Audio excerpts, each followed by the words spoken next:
I decided that I wanted to prove that I could do this. Proving Ground is a memoir that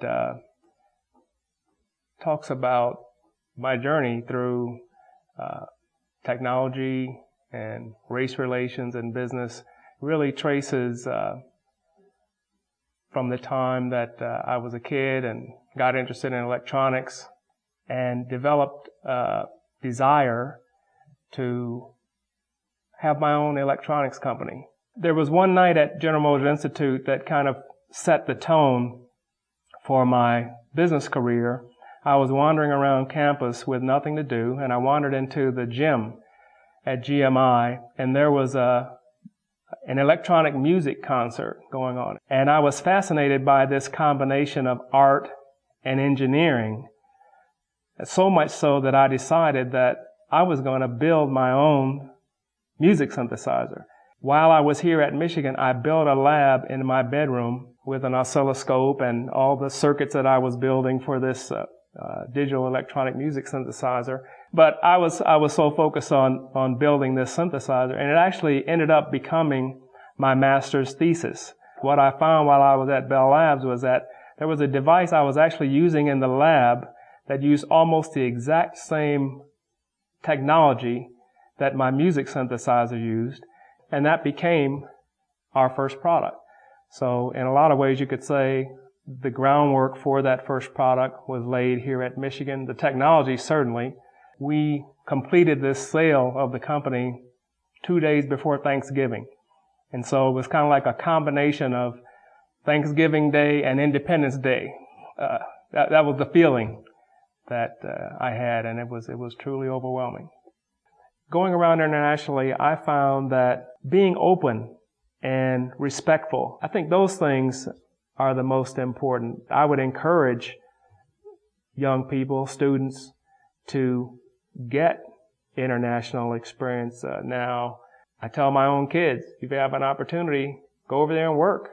You have to be strongly motivated because the amount of work you have to do to start your own business is just unbelievable. After I left the business, I got immersed in my local community. And one of the things, I was on the board of a after-school program, small after-school program in Red Bank, New Jersey. We were able to raise the passage rate on the 8th grade performance assessment test. In 2001, 25% of the kids in this town, only 25%, passed this test.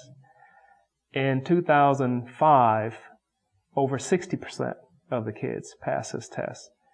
So one of the most rewarding outcomes of starting this business was that I was able to establish a scholarship endowment here at the University of Michigan in the name of my mother and father for young people who embody their values. And it's interesting that we're in a room here that's dedicated or devoted to George Haddad, because when we had the luncheon where we introduced this first scholarship, we gave the first scholarship, George Haddad was there, and my mom was there.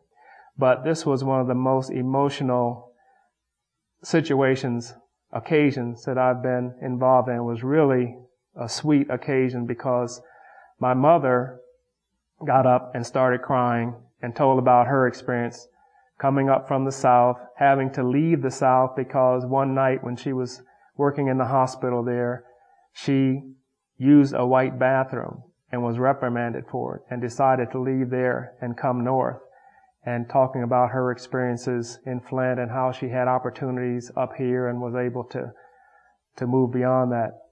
Well, then George Haddad got up and said, and he almost started crying, and he said that his folks were goat herders in Lebanon, and he had the opportunity to come here with his family.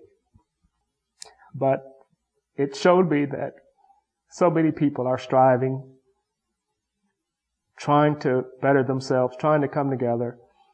And here in Michigan, both my parents and George Haddad found the opportunities that they were looking for to build their lives and to make their lives better and to make lives better for other people.